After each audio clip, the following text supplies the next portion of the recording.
Hello everyone, this is Huang Ziyuan from the National University of Singapore. I am here on behalf of my collaborators to present our recent work, Self-Supervised Motion Learning from Static Images. Suppose I give you the following image sequence. Can you tell how the image is moving? As you may have probably recognized, the image is moving left while the bounding box is moving right.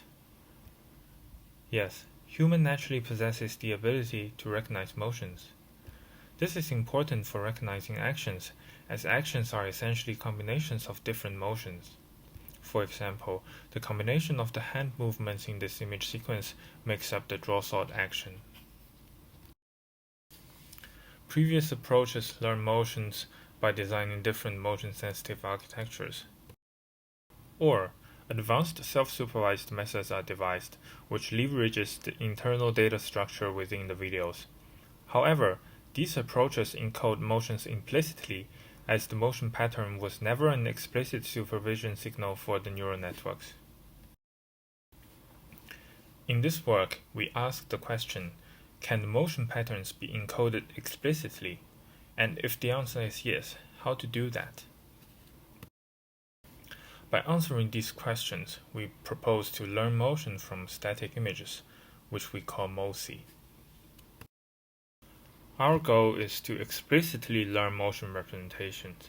This is achieved by letting the 3D network perform classification on the predefined motion patterns. The motion patterns are generated from static images, because the predefined motion patterns are hard to generate from videos. The key insight of our approach is threefold. First, motions are basically movements of pixels, while the combination of motions constitute actions. Therefore, we want the model to have the ability to recognize basic motions. Second, the ability to represent motions can be reflected by the ability to distinguish basic motion patterns. Third, because most actions are local movements rather than global pixel movements, we also expect the model to locate prominent motion areas by constraining the motion pattern to a local area. Our MoSI is composed of two parts. A. Pseudo-motions with different speeds and directions are generated from static images. And B. Static masks are applied to put constraint on the generated pseudo-motions so that they are within the local area. This is a flowchart of our pseudo-motion generator. The pseudo-motions are generated from static images. A sliding window crops an image sequence from the source image according to a set of labels with different speeds and directions. The image sequence is fed into the 3D backbone, and the model is trained by cross-entropy loss. To apply static masks, we first randomly select one of the frames from the generated image sequence and set the background area of the image sequence to be identical to the content of this selected frame. This ensures no movements in the background area. For the foreground, we do not alter its content. Then we have the local motions. This step is performed before the data is fed into the network. The foreground box is generated randomly within a size range. To understand our MoSI, we first perform GradCam visualization on the learned representation. Without fine-tuning on the downstream dataset, our proposed approach is able to locate prominent motion areas, as compared to the optical flow in the bottom of figure A and B.